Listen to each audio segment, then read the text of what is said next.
ਵਾਹਿਗੁਰੂ ਸਾਹਿਬ ਜੀ।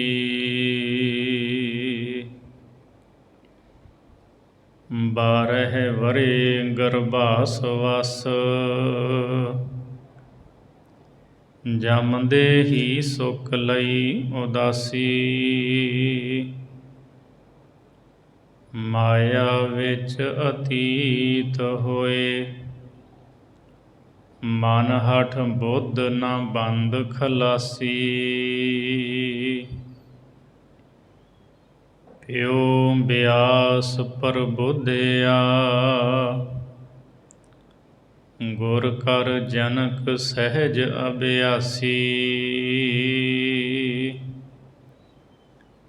ਤਜ ਦੁਰਮਤ ਗੁਰਮਤ ਲਈ, ਸਿਰ ਧਰ ਜੂਠ ਮਿਲੀ ਸਾਬਾਸੀ।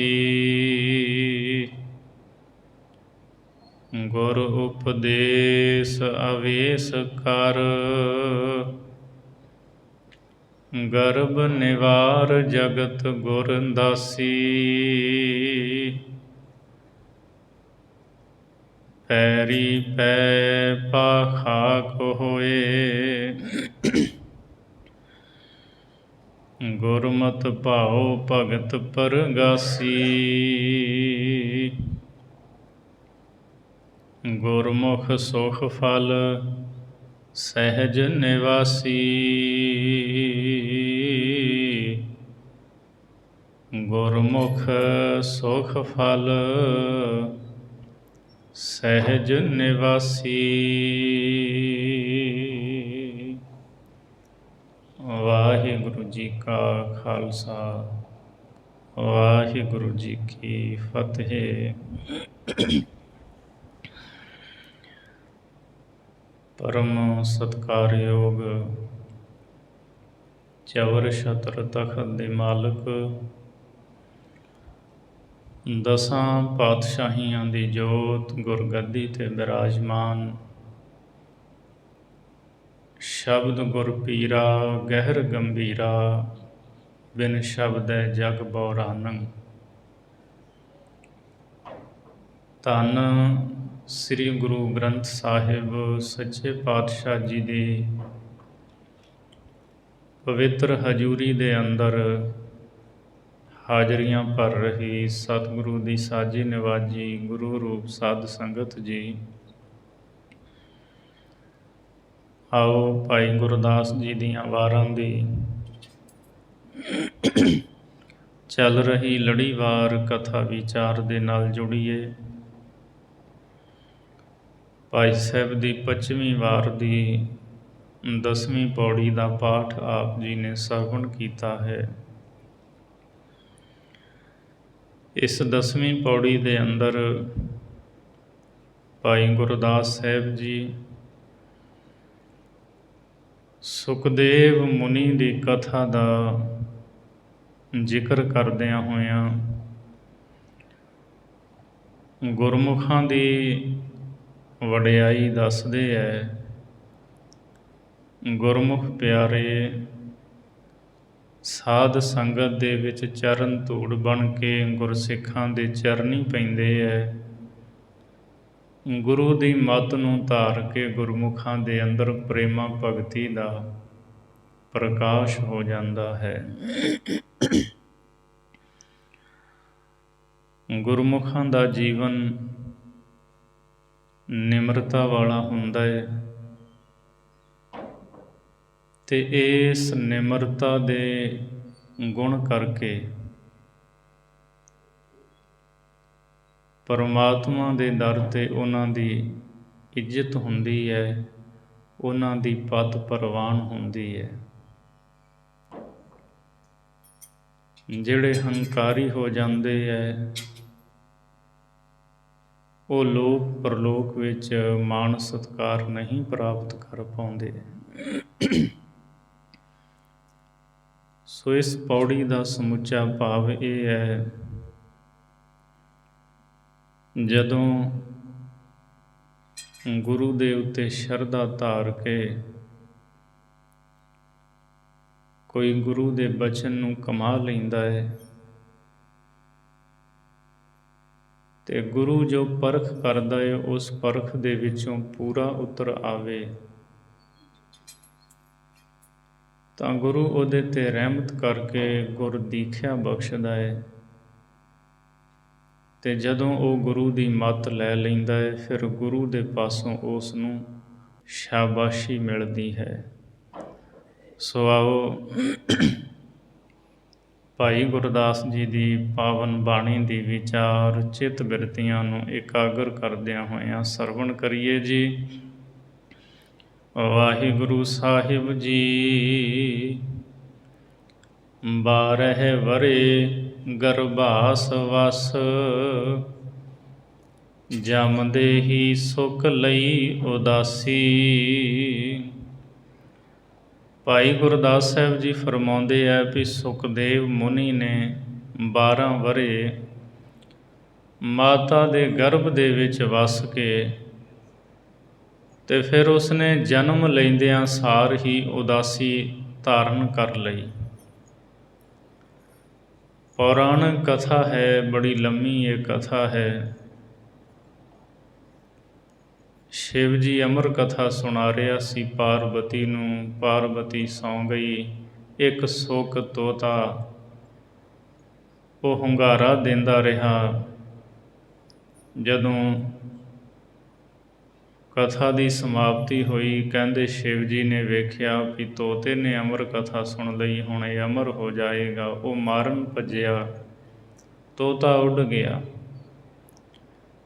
ਬਿਆਸ ਰਿਖੀ ਦੀ ਘਰਵਾਲੀ ਕਹਿੰਦੇ ਉਹ ਬਾਸੀ ਲੈਂਦੀ ਸੀ, ਮੁੱਖ ਰਾਹੀਂ ਪ੍ਰਵੇਸ਼ ਕਰ ਗਿਆ। ਸ਼ਿਵ ਜੀ ਉੱਥੇ ਬੈਠ ਗਿਆ, ਜਦੋਂ ਜਨਮ ਲਵੇਗਾ ਮੈਂ ਮਾਰਾਂਗਾ, ਪਰ ਉਹਨੇ ਲੰਮਾ ਸਮਾਂ ਜਨਮ ਨਾ ਲਿਆ। ਸੋ ਪੌਰਾਣਿਕ ਕਥਾ ਇਹ ਹਵਾਲਾ ਦਿੱਤਾ ਹੈ ਭਾਈ ਗੁਰਦਾਸ ਸਾਹਿਬ ਨੇ। 12 ਵਰੇ ਗਰਭਾਸ ਵਸ, 12 ਵਰੇ ਗਰਭ ਦੇ ਵਿੱਚ ਵਸਿਆ। ਅਤੇ ਜਦ ਪਰਮੇਸ਼ਰ ਨੇ ਕਿਹਾ ਜਨਮ ਲੈ, ਕਹਿੰਦਾ ਤੁਹਾਡੀ ਮਾਇਆ ਬੜੀ ਪ੍ਰਬਲ ਹੈ। ਰੱਬ ਨੇ ਉਸ ਪਲ ਮਾਇਆ ਦਾ ਪ੍ਰਭਾਵ ਰੋਕਿਆ। ਜਦੋਂ ਸੁਖਦੇਵ ਦਾ ਜਨਮ ਹੋਇਆ, ਜਿਹੜੇ ਜਿਹੜੇ ਪੁਰਸ਼ ਉਦੋਂ ਜਨਮੇ ਉਹ 84 ਸਿੱਧ ਕਹਿਲਾਏ। ਸੋ ਇਹ ਪੌਰਾਣਿਕ ਕਥਾ ਹੈ।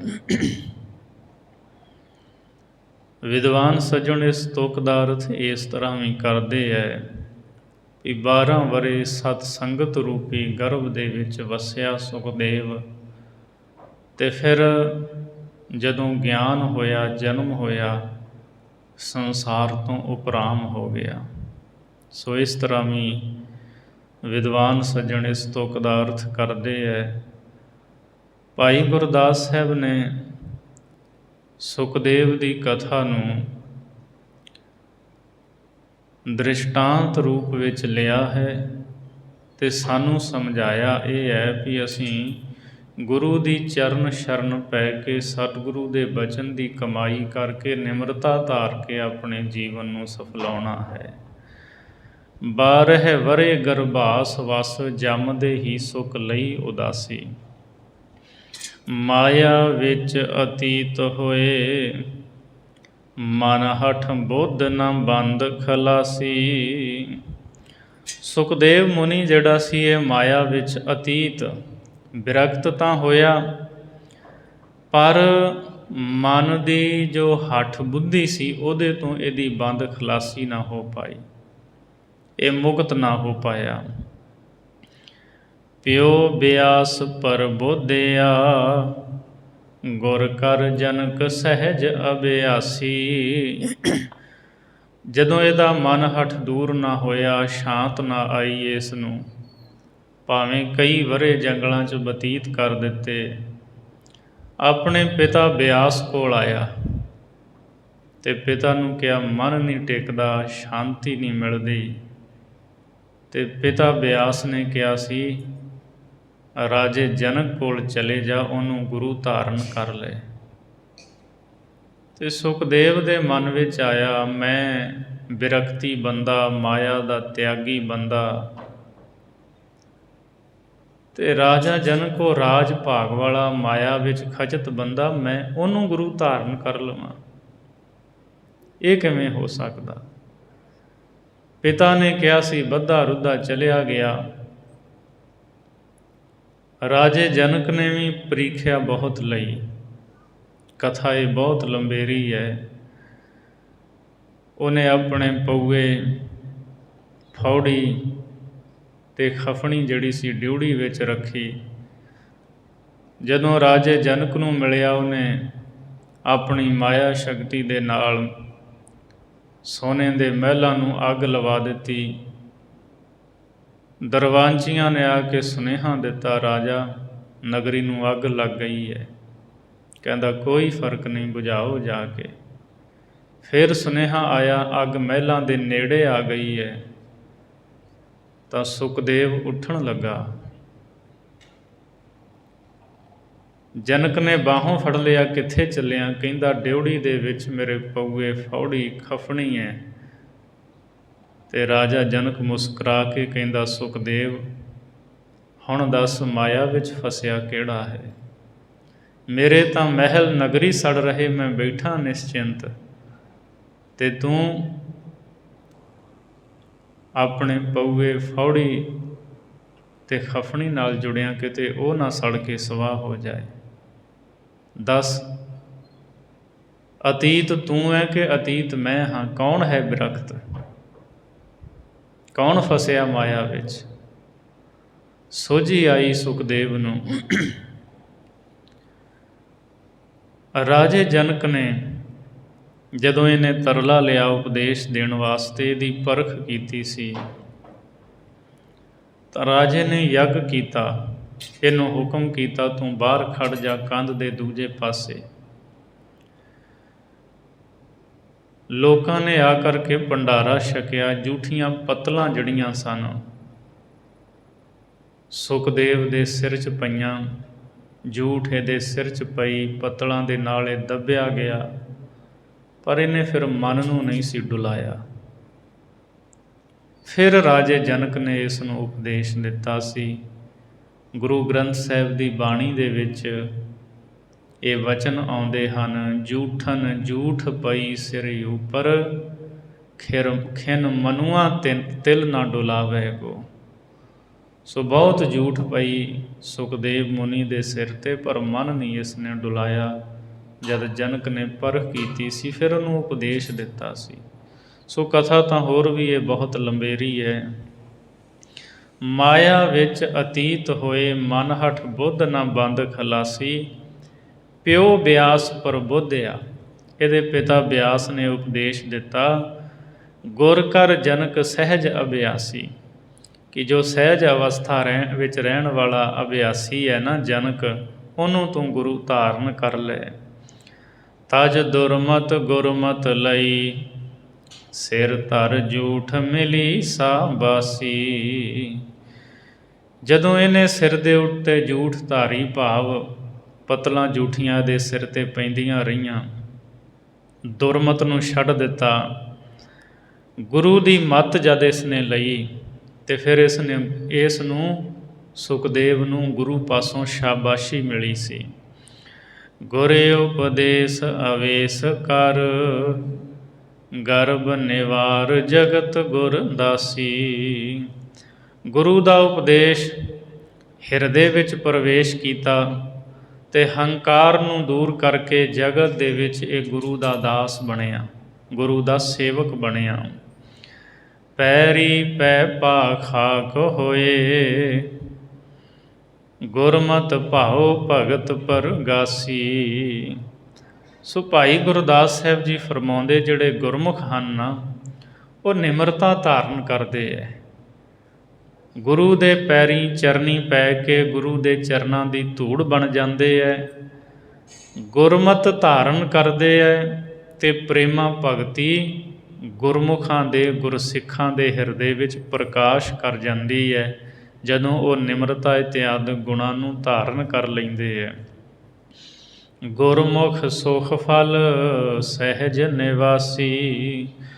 ਸੋ ਗੁਰਮੁਖਾਂ ਨੂੰ ਸੁਖ ਫਲ ਦੀ ਪ੍ਰਾਪਤੀ ਹੋਈ ਹੈ, ਅਤੇ ਉਹ ਸਹਿਜ ਦੇ ਵਿੱਚ ਸਦਾ ਹੀ ਨਿਵਾਸ ਰੱਖਦੇ, ਭਾਵ ਟਿਕੇ ਰਹਿੰਦੇ ਹੈ। ਸਹਿਜ ਅਵਸਥਾ ਦੇ ਵਿੱਚ ਉਹਨਾਂ ਦਾ ਵਾਸਾ ਹੁੰਦਾ ਹੈ।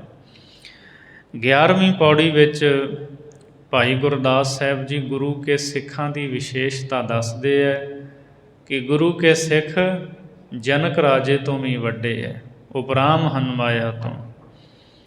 ਰਾਜ ਜੋਗ ਹੈ ਜਨਕ ਦੇ, ਵੱਡਾ ਭਗਤ ਕਰ ਵੇਦ ਵਖਾਣੈ। ਜਨਕ ਦੇ ਕੋਲ ਰਾਜ ਵੀ ਸੀ ਅਤੇ ਜੋਗ ਵੀ ਸੀ, ਦੋਵੇਂ ਹੀ ਸੀ। ਅਤੇ ਵੇਦਾਂ ਨੇ ਜਨਕ ਨੂੰ ਵੱਡਾ ਭਗਤ ਕਹਿ ਕੇ ਬਿਆਨ ਕੀਤਾ। ਵੇਦਾਂ ਨੇ ਇਹ ਗੱਲ ਕਹੀ ਹੈ ਵੀ ਰਾਜਾ ਜਨਕ ਵੱਡਾ ਭਗਤ ਸੀ। ਸਨਕਾਦਿਕ ਨਾਰਦ ਉਦਾਸ, ਬਾਲ ਸੁਭਾਏ ਅਤੀਤ ਸੁਹਾਣੇ। ਸਨਕ ਆਦਿਕ ਅਤੇ ਨਾਰਦ ਇਹ ਬਾਲ ਸੁਭਾਏ ਤੋਂ ਭਾਵ ਬਚਪਨ ਤੋਂ ਹੀ ਉਦਾਸ ਬਿਰਤੀ ਦੇ ਮਾਲਕ ਸੀ ਅਤੇ ਬਿਰਕਤ ਰਹਿਣਾ ਹੀ ਇਹਨਾਂ ਨੂੰ ਚੰਗਾ ਲੱਗਦਾ ਸੀ। ਜੋਗ ਭੋਗ ਲਖ ਲੰਘ ਕੈ, ਗੁਰ ਸਿੱਖ ਸਾਧ ਸੰਗਤ ਨਿਰਬਾਣੈ।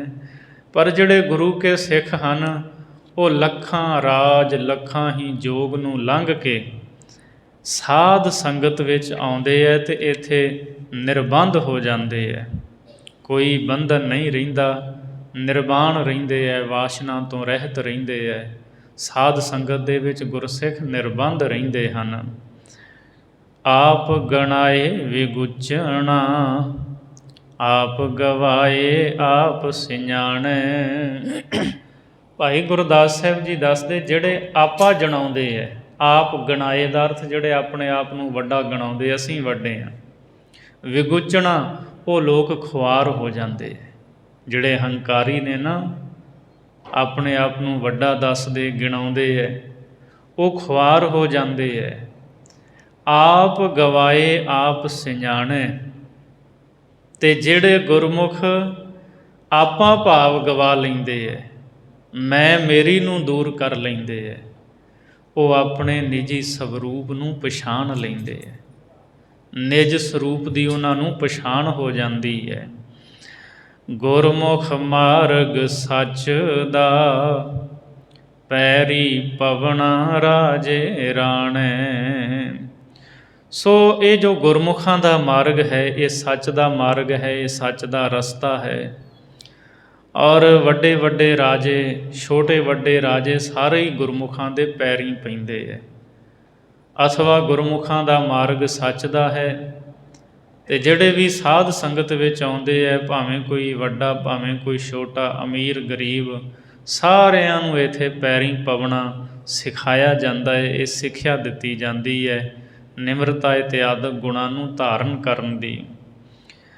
ਗਰਭ ਗੁਮਾਨ ਵਿਸਾਰ ਕੈ, ਗੁਰਮਤਿ ਹਿਰਦੈ ਗਰੀਬੀ ਆਣੈ। ਜਿਹੜੇ ਗੁਰਮੁਖ ਹਨ ਉਹ ਆਪਣੇ ਮਨੋ ਤਨੋ ਹੰਕਾਰ ਨੂੰ ਦੂਰ ਕਰਕੇ ਗੁਰੂ ਦੀ ਮੱਤ ਧਾਰ ਕੇ ਆਪਣੇ ਹਿਰਦੇ ਵਿੱਚ ਗਰੀਬੀ ਲੈ ਕੇ ਆਉਂਦੇ ਹੈ, ਮਨ ਵਿੱਚ ਗਰੀਬੀ ਧਾਰਨ ਕਰਦੇ ਹੈ।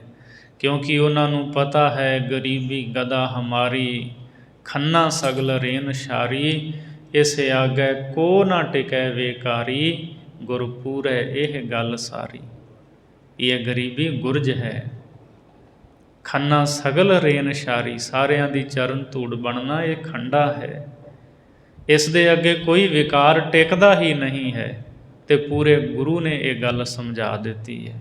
ਸੋ ਗੁਰਮੁਖ ਇਹ ਜਾਣਦੇ ਹੈ। ਸੱਚੀ ਦਰਗਹਿ ਮਾਣ ਨਿਮਾਣੈ। ਸੋ ਗੁਰਮੁਖ ਪਿਆਰੇ ਰੱਬ ਦੀ ਸੱਚੀ ਦਰਗਾਹ ਦੇ ਵਿੱਚ ਉਹਨਾਂ ਨਿਮਾਣਿਆਂ ਨੂੰ ਮਾਣ ਮਿਲਦਾ ਹੈ, ਨਿਮਾਣੇ ਹੋ ਕੇ ਰਹਿੰਦੇ ਹੈ। ਇਸ ਲਈ ਰੱਬੀ ਦਰਗਾਹ ਵਿੱਚ ਵੱਡਾ ਮਾਣ ਸਤਿਕਾਰ ਪਾਉਂਦੇ ਹਨ। 12ਵੀਂ ਪੌੜੀ ਦੇ ਵਿੱਚ ਗੁਰੂ ਚਰਨਾਂ ਦੀ ਵਿਸ਼ੇਸ਼ਤਾ ਦੱਸਦੇ ਹੈ। ਭਾਈ ਗੁਰਦਾਸ ਸਾਹਿਬ ਜੀ ਚਰਨਾਂ ਨੂੰ ਕਿਉਂ ਪੂਜਿਆ ਜਾਂਦਾ ਹੈ? ਨਿਮਰਤਾ ਜਿਨ੍ਹਾਂ ਦੇ ਅੰਦਰ ਹੈ ਉਹੀ ਪੂਜਨੀਕ ਹੁੰਦੇ ਹੈ। ਸਿਰ ਉੱਚਾ ਅਭਿਮਾਨ ਵਿੱਚ, ਕਾਲਖ ਭਰਿਆ ਕਾਲੇ ਵਾਲਾ। ਹੁਣ ਭਾਈ ਗੁਰਦਾਸ ਸਾਹਿਬ ਜੀ ਨੇ ਚਰਨੋਦਕ ਉਹਦੀ ਵਿਸ਼ੇਸ਼ਤਾ ਦਾ ਜ਼ਿਕਰ ਕਰਦੇ ਹੈ। ਸਿਰ ਉੱਚਾ ਅਭਿਮਾਨ ਵਿੱਚ, ਸਿਰ ਜਿਹੜਾ ਹੈ ਇਹ ਹੰਕਾਰ ਦੇ ਵਿੱਚ ਉੱਚਾ ਹੈ। ਸਿਰ ਉੱਚਾ, ਇਹਨੂੰ ਇਸ ਗੱਲ ਦਾ ਹੰਕਾਰ ਹੈ। ਕਾਲਖ ਭਰਿਆ ਕਾਲੇ ਵਾਲਾ, ਤੇ ਕਾਲਖ ਦਾ ਭਰਿਆ ਹੋਇਆ ਕਾਲੇ ਵਾਲਾਂ ਵਾਲਾ ਹੈ। ਕਾਲੇ ਵਾਲਾਂ ਤੋਂ ਭਾਵ ਲਿਆ ਕਾਲਖ ਹੈ ਅੰਦਰ। ਭਰਵੱਟੇ ਕਾਲਖ ਭਰੇ, ਪਿੱਪਣੀਆਂ ਕਾਲਖ ਸੂਰਾਲਾ। ਇਸੇ ਤਰ੍ਹਾਂ ਭਰਵੱਟੇ ਜਿਹੜੇ ਆ ਉਹ ਵੀ ਕਾਲਖ ਦੇ ਭਰੇ ਹੋਏ ਹੈ। ਪਿੱਪਣੀਆਂ ਜਿਹੜੀਆਂ ਅੱਖਾਂ ਦੀਆਂ ਚਿਮਣੀਆਂ, ਕਾਲਖ ਇਹ ਵੀ ਕਾਲੀਆਂ, ਸੂਰਾਲਾ ਸੂਲਾਂ ਵਰਗੀਆਂ ਦੁਖਦਾਈ ਹਨ। ਲੋਇਣ ਕਾਲੇ ਜਾਣੀਅਨ, ਦਾੜੀ ਮੁੱਛਾਂ ਕਰ ਮੋਹ ਕਾਲਾ। ਨੇਤਰ ਕਾਲੇ ਜਾਣੇ ਜਾਂਦੇ ਹੈ, ਦਾੜੀ ਮੁੱਛਾਂ ਕਰ ਮੋਹ ਕਾਲਾ। ਇਸੇ ਤਰ੍ਹਾਂ ਦਾੜੀ ਮੁੱਛਾਂ ਨਾਲ ਸਾਰਾ ਮੂੰਹ ਜਿਹੜਾ ਨਾ ਉਹ ਕਾਲਾ ਹੋ ਰਿਹਾ ਹੈ। ਇਹ ਭਾਈ ਸਾਹਿਬ ਨੇ ਚਰਨਾਂ ਦੀ ਉਪਮਾ ਕੀਤੀ ਹੈ ਔਰ ਦ੍ਰਿਸ਼ਟਾਂਤ ਦਿੱਤੇ ਹੈ, ਪਰ ਇਸ ਨੂੰ ਦੋਸ਼ ਵੀ ਨਹੀਂ ਸਮਝਣਾ। ਭਾਈ ਗੁਰਦਾਸ ਸਾਹਿਬ ਜੀ ਜੋ ਸਮਝਾਉਂਦੇ ਹੈ ਨਾ, ਉਹਦੇ ਵੱਲ ਸਾਡਾ ਧਿਆਨ ਕੇਂਦਰਿਤ ਹੋਣਾ ਚਾਹੀਦਾ ਵੀ ਸਾਰਿਆਂ ਤੋਂ ਨੀਵੇਂ ਚਰਨ ਹਨ, ਉਹ ਪੂਜੇ ਜਾਂਦੇ ਹੈ। ਚਰਨਾ ਅੰਮ੍ਰਿਤ ਨੂੰ ਸਾਰੇ ਹੀ ਪਾਲਦੇ ਹੈ। ਸੋ ਦਾੜੀ ਮੁੱਛਾਂ ਕਰ ਮੋਹ ਕਾਲਾ, ਨੱਕ ਅੰਦਰ ਨੱਕ ਵਾਲ ਬਹੁ, ਲੂਵੇਂ ਲੂਵੇਂ ਕਾਲਖ ਬੇਤਾਲਾ। ਸੋ ਨੱਕ ਦੇ ਅੰਦਰ ਨੱਕ ਦੇ ਵਾਲ ਬਹੁਤੇ ਹਨ, ਅਤੇ ਜੋ ਲੂੰ ਹਨ, ਕਹਿੰਦੇ ਲੂੰ ਲੂੰ ਇਹਦੇ ਕਰਕੇ ਕਾਲਖ ਵਾਲਾ ਬੇਢੰਗਾ ਸਰੂਪ ਹੈ। ਉੱਚੈ ਅੰਗ ਨਾ ਪੂਜੀਅਨ, ਚਰਨ ਧੂੜ ਗੁਰਮੁਖ ਧਰਮਸਾਲਾ। ਸੋ ਜਿਹੜੇ ਉੱਚੇ ਅੰਗ ਹਨ, ਉਹ ਉੱਚੇ ਅੰਗ ਪੂਜੇ ਨਹੀਂ ਜਾਂਦੇ, ਉਹ ਉੱਚੇ ਨੇ। ਉੱਚੇ ਦਾ ਭਾਵ ਹੰਕਾਰੀ ਹਨ।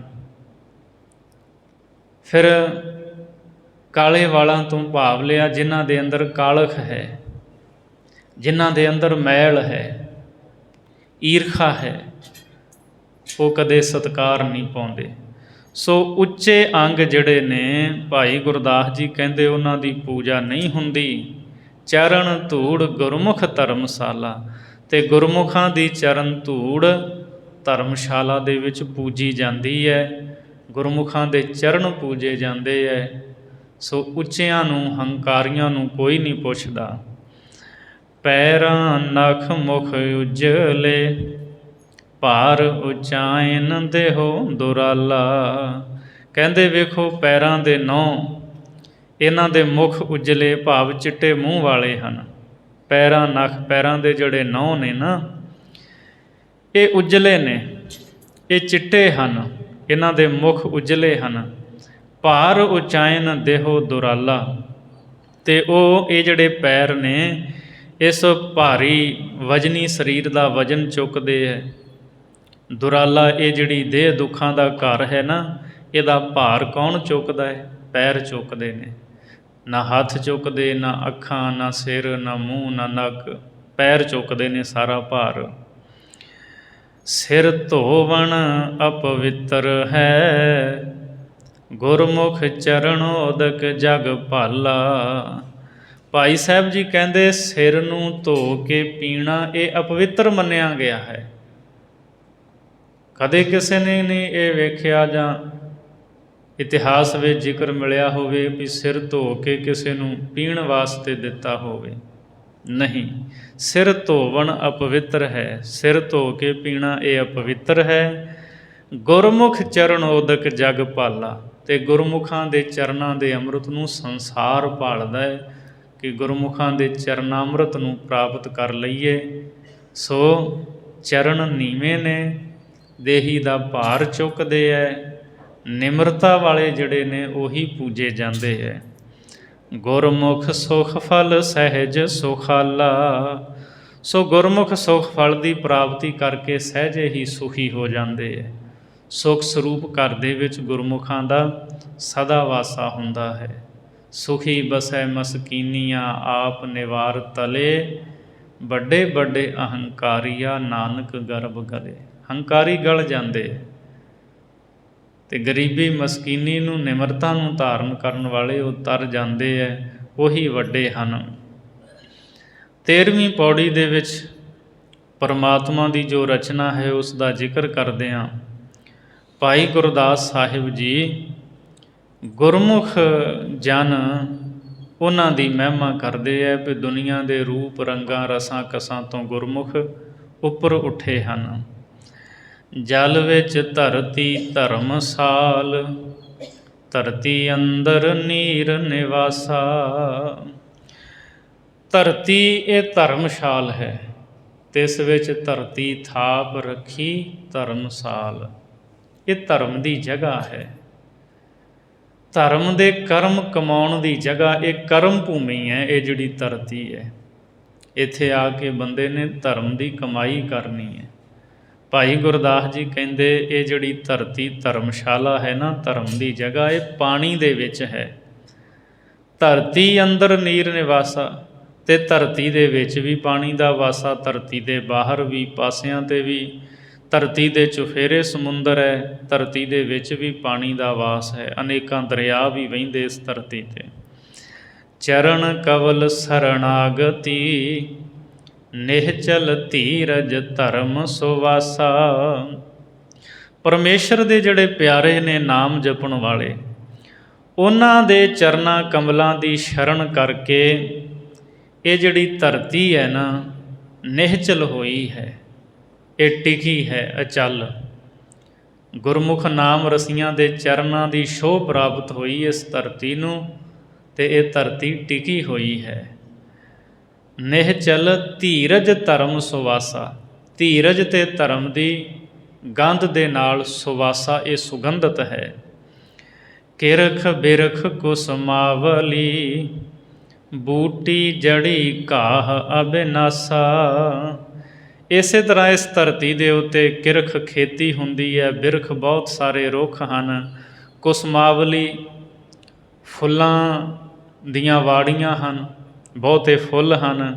ਬੂਟੀ ਜੜੀ, ਜੜੀਆਂ ਬੂਟੀਆਂ ਅਤੇ ਘਾਹ ਅਬਿਨਾਸਾ, ਇਹ ਅਖੁੱਟ ਹੁੰਦਾ ਹੈ। ਖੇਤੀ ਹੈ, ਫਸਲਾਂ, ਦਰਖਤ, ਜੜੀਆਂ ਬੂਟੀਆਂ, ਬਨਸਪਤੀ, ਘਾਹ, ਇਹ ਬਹੁਤ ਹੁੰਦਾ ਹੈ। ਸਰ ਸਾਇਰ ਗਿਰ ਮੇਰ ਬਹੋ, ਰਤਨ ਪਦਾਰਥ ਭੋਗ ਬਿਲਾਸਾ। ਇਸ ਧਰਤੀ 'ਤੇ ਸਰ ਜਿਹੜੇ ਸਰੋਵਰ ਤਲਾਬ ਹਨ, ਸਾਇਰ ਇਸੇ ਤਰ੍ਹਾਂ ਸਮੁੰਦਰ, ਔਰ ਛੋਟੇ ਪਹਾੜ, ਵੱਡੇ ਪਹਾੜ, ਪਰਬਤ, ਬਹੁਤੇ ਰਤਨ ਪਦਾਰਥ ਅਤੇ ਭੋਗ ਬਿਲਾਸ, ਇਹ ਸਾਰੇ ਇਸ ਧਰਤੀ 'ਤੇ ਹਨ। ਦੇਵ ਸਥਲ ਤੀਰਥ ਕਣੇ, ਰੰਗ ਰੂਪ ਰਸ ਕਸ ਪਰਗਾਸਾ। ਫਿਰ ਇਸ ਧਰਤੀ ਦੇ ਉੱਤੇ ਬਹੁਤ ਸਾਰੇ ਦੇਵ ਸਥਾਨ ਹਨ, ਦੇਵ ਮੰਦਰ ਹਨ, ਬਹੁਤੇ ਤੀਰਥ ਹਨ। ਰੰਗ ਰੂਪ ਅਤੇ ਕਈ ਤਰ੍ਹਾਂ ਦੇ ਰਸਾਂ ਕਸਾਂ ਦਾ ਪ੍ਰਕਾਸ਼ ਇਸ ਧਰਤੀ 'ਤੇ ਹੋ ਰਿਹਾ। ਇਹ ਸਾਰੀਆਂ ਹੀ ਚੀਜ਼ਾਂ ਇਸ ਧਰਤੀ 'ਤੇ ਹਨ। ਗੁਰ ਚੇਲੇ ਰਹਿ ਰਾਸ ਕਰ, ਗੁਰਮੁਖ ਸਾਧ ਸੰਗਤ ਗੁਣ ਤਾਸਾ। ਭਾਈ ਗੁਰਦਾਸ ਸਾਹਿਬ ਜੀ ਫਰਮਾਉਂਦੇ ਹੈ, ਜਿਹੜੇ ਗੁਰਮੁਖ ਪਿਆਰੇ ਹਨ, ਉਹ ਇਸ ਧਰਤੀ 'ਤੇ ਰਸ ਕਸ ਵੀ ਹਨ, ਭੋਗ ਬਿਲਾਸ ਵੀ ਹਨ। ਉਹ ਰਸਾਂ ਕਸਾਂ ਭੋਗ ਬਿਲਾਸਾਂ ਤੋਂ ਉੱਪਰ ਉੱਠ ਕੇ ਇਸ ਧਰਤੀ ਨੂੰ ਧਰਮ ਦੀ ਜਗ੍ਹਾ ਸਮਝ ਕੇ ਧਰਮ ਦੀ ਕਮਾਈ ਕਰਦੇ ਹੈ। ਉਹ ਇਹਨੂੰ ਧਰਮਸ਼ਾਲ ਸਮਝਦੇ ਹੈ। ਆਪਾਂ ਰੋਜ਼ ਜਪਜੀ ਸਾਹਿਬ ਵਿੱਚ ਪੜ੍ਹਦੇ ਹਾਂ, ਤਿਸ ਵਿੱਚ ਧਰਤੀ ਥਾਪ ਰੱਖੀ ਧਰਮਸਾਲ। ਉਹ ਇਹਨੂੰ ਧਰਮਸ਼ਾਲਾ, ਵੀ ਇੱਥੇ ਧਰਮ ਦੀ ਕਮਾਈ ਕਰਨੀ, ਸ਼ੁਭ ਕਰਮ ਕਰਨੇ ਹੈ। ਸੋ ਹੈ ਤਾਂ ਬਹੁਤ ਕੁਝ ਇੱਥੇ, ਰਸ ਕਸ ਜੋ ਰੂਪ ਰੰਗ, ਦੁਨੀਆ ਦੇ ਭੋਗ ਪਦਾਰਥ, ਵਿਸ਼ੇ ਵਿਕਾਰ, ਸਭ ਕੁਝ ਧਰਤੀ 'ਤੇ। ਪਰ ਉਹ ਰਸਾਂ ਕਸਾਂ ਤੋਂ ਉੱਪਰ ਉੱਠ ਕੇ ਧਰਮ ਦੀ ਕਮਾਈ ਕਰਦੇ ਹੈ। ਗੁਰ ਚੇਲੇ ਰਹਿ ਰਾਸ ਕਰ, ਗੁਰ ਚੇਲੇ ਦੀ ਰਹੋ ਰੀਤ ਕਰਕੇ ਜਿਹੜੇ ਗੁਰਮੁਖ ਨੇ, ਉਹ ਸਾਧ ਸੰਗਤ ਜੋ ਗੁਣਾਂ ਦਾ ਸਮੁੰਦਰ ਹੈ, ਉਸ ਦੇ ਵਿੱਚ ਟਿਕਦੇ ਹੈ। ਗੁਰਮੁਖ ਸੁਖ ਫਲ ਆਸ ਨਿਰਾਸਾ। ਸੋ ਗੁਰਮੁਖ ਆਸਾ ਤੋਂ ਨਿਰਾਸ਼ ਰਹਿੰਦੇ ਹੈ, ਇਸ ਲਈ ਉਹਨਾਂ ਨੂੰ ਸੁਖ ਫਲ ਦੀ ਪ੍ਰਾਪਤੀ ਹੁੰਦੀ ਹੈ। ਭਾਵ ਇਹ ਹੈ ਵੀ ਇਹ ਜਿਹੜੀ ਧਰਤੀ ਹੈ, ਇੱਥੇ ਜਿੱਦਾਂ ਦਾ ਕੋਈ ਬੀਜ ਬੀਜੇਗਾ ਉੱਦਾਂ ਦਾ ਫਲ ਪਾ ਲਵੇਗਾ। ਵਿਸ਼ਿਆਂ ਨੂੰ ਭੋਗੇਗਾ ਅਤੇ ਉਹਦਾ ਫਲ ਦੁੱਖ ਉਹਨੂੰ ਮਿਲਣਾ ਹੈ। ਧਰਮ ਦੀ ਕਮਾਈ ਕਰੇਗਾ, ਨਾਮ ਜਪੇਗਾ, ਉਹ ਬੀਜ ਨਾਮ ਦਾ ਪਾਵੇਗਾ। ਤੇ ਉਹਦਾ ਫਲ ਸੁਖ ਫਲ ਉਸ ਨੂੰ ਪ੍ਰਾਪਤ ਹੋਵੇਗਾ। 14ਵੀਂ ਪੌੜੀ ਦੇ ਵਿੱਚ ਭਾਈ ਗੁਰਦਾਸ ਸਾਹਿਬ ਜੀ ਹੁਣ ਦੱਸਦੇ ਆ ਵੀ ਜਿਹੜੇ ਨਾਮ ਰਸੀਏ ਨੇ ਨਾ ਗੁਰਮੁਖ ਪਿਆਰੇ, ਉਹਨਾਂ ਦੇ ਚਰਨ ਕਿਉਂ ਪੂਜੇ ਜਾਂਦੇ ਹੈ, ਕਿਉਂ ਉਹ ਸਤਿਕਾਰ ਪਾਉਂਦੇ ਹੈ। ਰੋਮ ਰੋਮ ਵਿੱਚ ਰੱਖਿਓਨ ਕਰ ਬ੍ਰਹਿਮੰਡ ਕਰੋੜ ਸਮਾਈ। ਪਰਮਾਤਮਾ ਨੇ ਆਪਣੇ ਇੱਕ ਇੱਕ ਰੋਮ ਦੇ ਵਿੱਚ ਕਰੋੜਾਂ ਬ੍ਰਹਿਮੰਡਾਂ ਦੀ ਸਮਾਈ ਕਰਕੇ ਰੱਖੀ ਹੈ। ਉਹਦੇ ਇੱਕ ਰੋਮ ਦੇ ਵਿੱਚ ਕਰੋੜਾਂ ਬ੍ਰਹਿਮੰਡ ਹਨ। ਕਿੰਨੇ ਰੋਮ ਨੇ ਉਹਦੇ, ਕਿੱਡਾ ਵੱਡਾ ਉਹਦਾ ਸਰੂਪ ਆਕਾਰ ਹੈ। ਪਾਰ ਬ੍ਰਹਮ ਪੂਰਨ ਬ੍ਰਹਮ ਸਤ ਪੁਰਖ ਸਤਿਗੁਰ ਸੁਖਦਾਈ। ਪਾਰ ਬ੍ਰਹਮ, ਜੋ ਬ੍ਰਹਮ ਸਾਰੀਆਂ ਥਾਵਾਂ 'ਤੇ ਪਰਿਪੂਰਨ ਹੈ, ਪ੍ਰਕਿਰਤੀ ਦੇ ਪਾਰਾਵਾਰ ਤੋਂ ਪਰੇ ਵੀ ਹੈ ਅਤੇ ਸਾਰੇ ਇਹਦੇ ਵਿੱਚ ਵਸਦਾ ਵੀ ਹੈ। ਜੋ ਪਾਰ ਬ੍ਰਹਮ ਪੂਰਨ ਬ੍ਰਹਮ ਹੈ, ਉਸੇ ਨੇ, ਉਸ ਸਤਿਪੁਰਖ ਨੇ ਸਤਿਗੁਰੂ ਦਾ ਸੁਖਦਾਈ ਸਵਰੂਪ ਧਾਰਨ ਕੀਤਾ ਹੈ। ਗੁਰੂ ਨਾਨਕ ਸਾਹਿਬ ਜੀ ਦਾ, ਗੁਰੂ ਅੰਗਦ ਦੇਵ ਮਹਾਰਾਜ ਜੀ ਦਾ, ਧੰਨ ਗੁਰੂ ਅਮਰਦਾਸ ਸੱਚੇ ਪਾਤਸ਼ਾਹ ਜੀ ਦਾ। ਸੋ ਸਤਿਪੁਰਖ ਜੋ ਸੱਚਾ ਪੁਰਖ ਅਕਾਲ ਪੁਰਖ ਹੈ, ਉਹਨੇ ਸੁਖਦਾਈ ਗੁਰੂ ਦਾ ਸਵਰੂਪ ਧਾਰਿਆ ਹੈ। ਚਾਰ ਵਰਨ ਗੁਰ ਸਿੱਖ ਹੋਏ ਸਾਧ ਸੰਗਤ ਸਤਿਗੁਰ ਸਰਣਾਈ। ਚਾਰੇ ਵਰਨ ਜਿਹੜੇ ਹਨ ਉਹ ਗੁਰੂ ਦੀ ਸ਼ਰਨ ਵਿੱਚ ਆ ਕੇ ਗੁਰੂ ਦੇ ਸਿੱਖ ਬਣੇ ਹੈ। ਸਾਧ ਸੰਗਤ ਸਤਿਗੁਰ ਸਰਣਾਈ, ਅਤੇ ਸਾਧ ਸੰਗਤ ਦੇ ਰਾਹੀਂ ਉਹ ਸਤਿਗੁਰੂ ਦੀ ਸ਼ਰਨ ਵਿੱਚ ਆਏ ਹੈ। ਚਾਰੇ ਵਰਨਾਂ ਦੇ ਲੋਕ ਸਾਧ ਸੰਗਤ ਰਾਹੀਂ ਗੁਰੂ ਦੀ ਸ਼ਰਨ ਵਿੱਚ ਆ ਕੇ ਕੀ ਬਣ ਗਏ? ਗੁਰਸਿੱਖ ਬਣ ਗਏ। ਗਿਆਨ ਧਿਆਨ ਸਿਮਰਨ ਸਦਾ ਗੁਰਮੁਖ ਸ਼ਬਦ ਸੁਰਤ ਲਿਵ ਲਾਈ। ਸਾਧ ਸੰਗਤ ਦੇ ਵਿੱਚ ਸਤਿਗੁਰੂ ਦੀ ਸ਼ਰਨ ਦੇ ਵਿੱਚ ਆ ਕੇ ਸਦਾ ਹੀ ਗਿਆਨ ਧਿਆਨ ਅਤੇ ਸਿਮਰਨ ਦੇ ਵਿੱਚ ਗੁਰਮੁਖ ਰਹਿੰਦੇ ਹੈ, ਔਰ ਗੁਰੂ ਦੇ ਸ਼ਬਦ ਦੀ ਸੁਰਤ ਦੇ ਵਿੱਚ ਸਦਾ ਹੀ ਲਿਵ ਲਾਈ ਰੱਖਦੇ ਹੈ। ਭਾਏ ਭਗਤ ਭਉ ਪਿਰਮ ਰਸ ਸਤਿਗੁਰ ਮੂਰਤ ਹਿਰਦੇ ਵਸਾਈ। ਗੁਰਮੁਖ ਭਾਏ ਭਗਤ ਪ੍ਰੇਮਾ ਭਗਤੀ ਨੂੰ ਅਤੇ ਰੱਬੀ ਭੈ ਨੂੰ, ਪਿਰਮ ਰਸ ਅਤੇ ਪ੍ਰੇਮ ਰਸ ਨੂੰ ਆਪਣੇ ਹਿਰਦੇ ਵਿੱਚ ਵਸਾਉਂਦੇ ਹੈ। ਸਤਿਗੁਰ ਮੂਰਤ ਹਿਰਦੇ ਵਸਾਈ, ਸਤਿਗੁਰੂ ਦੀ ਮੂਰਤੀ ਨੂੰ, ਸਤਿਗੁਰੂ ਦੇ ਸਵਰੂਪ ਨੂੰ ਹਿਰਦੇ ਵਿੱਚ ਵਸਾਇਆ ਗੁਰਮੁਖਾਂ ਨੇ। ਪ੍ਰੇਮਾ ਭਗਤੀ, ਰੱਬੀ ਭੈ, ਪ੍ਰੇਮ ਰਸ ਅਤੇ ਸਤਿਗੁਰੂ ਦੀ ਮੂਰਤੀ ਸਵਰੂਪ ਹਿਰਦੇ ਵਿੱਚ ਵਸਾਇਆ ਗੁਰਮੁਖਾਂ ਨੇ। ਏ ਵਡ ਭਾਰ ਉਚਾਈਂਦੇ ਸਾਧ ਚਰਨ ਪੂਜਾ ਗੁਰ ਭਾਈ। ਭਾਈ ਗੁਰਦਾਸ ਸਾਹਿਬ ਜੀ ਕਹਿੰਦੇ ਜਿਹੜੇ ਸਾਧੂ ਬੰਦਗੀ ਵਾਲੇ ਨੇ ਨਾ, ਉਹਨਾਂ ਦੇ ਚਰਨ ਇੰਨਾ ਵੱਡਾ ਭਾਰ ਚੁੱਕਦੇ ਹੈ, ਇੰਨਾ ਵੱਡਾ, ਜੋ ਗੁਰੂ ਦੀ ਮੂਰਤੀ ਹਿਰਦੇ ਵਿੱਚ ਵਸਾਈ ਹੈ। ਜਿਵੇਂ ਪਹਿਲੀ ਪੰਗਤੀ ਵਿੱਚ ਭਾਈ ਗੁਰਦਾਸ ਸਾਹਿਬ ਨੇ ਕਿਹਾ ਕਿ ਪਰਮਾਤਮਾ ਨੇ ਕਰੋੜਾਂ ਬ੍ਰਹਿਮੰਡ ਆਪਣੇ ਇੱਕ ਰੋਮ ਵਿੱਚ ਰੱਖੇ ਹੈ, ਅਤੇ ਉਹਦੇ ਕਿੰਨੇ ਰੋਮ ਨੇ? ਬੇਅੰਤ ਹੀ ਰੋਮ ਨੇ ਅਤੇ ਅਣਗਿਣਤ ਹੀ ਬ੍ਰਹਿਮੰਡ ਹਨ। ਉਸੇ ਦਾ ਸਵਰੂਪ ਗੁਰੂ ਹੈ ਪਰਮਾਤਮਾ ਦਾ, ਜਿਹਦੇ ਇੱਕ ਇੱਕ ਰੋਮ ਵਿੱਚ ਕਰੋੜਾਂ ਬ੍ਰਹਿਮੰਡ ਹਨ। ਗੁਰੂ ਉਹਦਾ ਸਵਰੂਪ ਹੈ। ਉਸ ਸਰੂਪ ਨੂੰ ਗੁਰਮੁਖਾਂ ਨੇ, ਸਾਧੂਆਂ ਨੇ ਹਿਰਦੇ ਵਿੱਚ ਵਸਾਇਆ, ਅਤੇ ਭਾਰ ਕਿੰਨਾ ਹੋਵੇਗਾ? ਅਣਗਿਣਤ ਬ੍ਰਹਿਮੰਡਾਂ ਦਾ ਸਵਰੂਪ ਪਰਮਾਤਮਾ ਦਾ ਉਹੀ ਹੈ ਨਾ।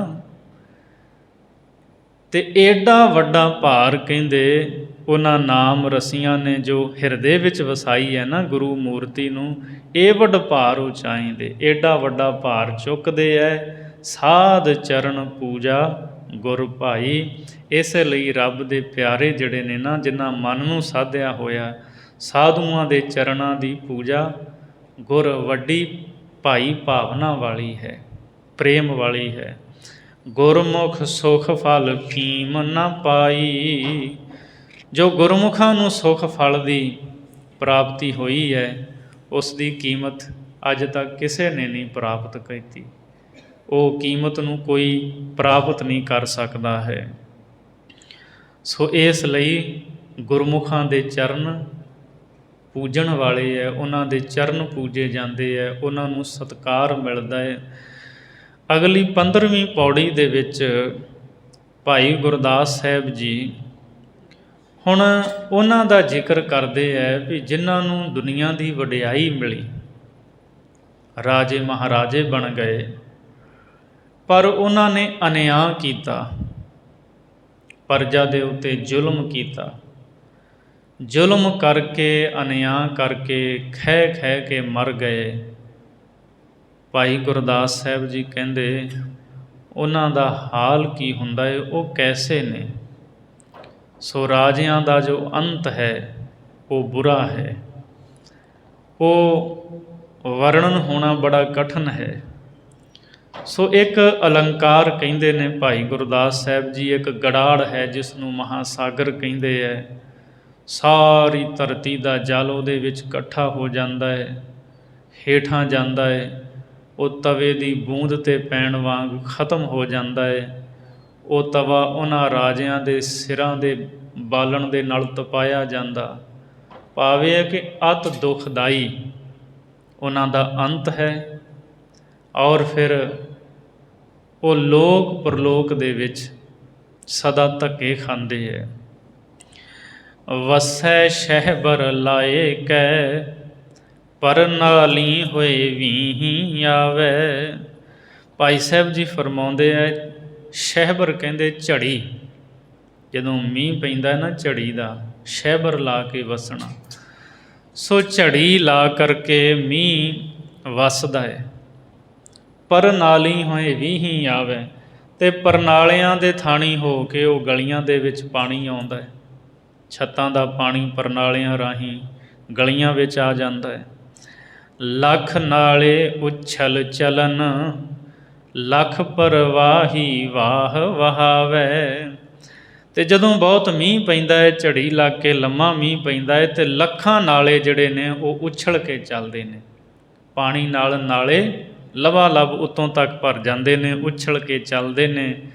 ਲੱਖ ਪਰਵਾਹੀ ਵਾਹ ਵਹਾਵੈ, ਅਤੇ ਲੱਖਾਂ ਹੀ ਪ੍ਰਵਾਹਾਂ ਦਾ ਹੜ੍ਹ ਹੋ ਕੇ ਵਹਿ ਤੁਰਦਾ ਹੈ। ਹੜ੍ਹ ਆ ਜਾਂਦਾ ਹੈ ਜਦੋਂ ਬਹੁਤਾ ਮੀਂਹ ਪੈਂਦਾ ਹੈ। ਲੱਖ ਨਾਲੇ ਲੱਖ ਵਾਹੇ ਵਹਿ, ਨਦੀਆਂ ਅੰਦਰ ਰਲੈ ਰਲਾਵੈ।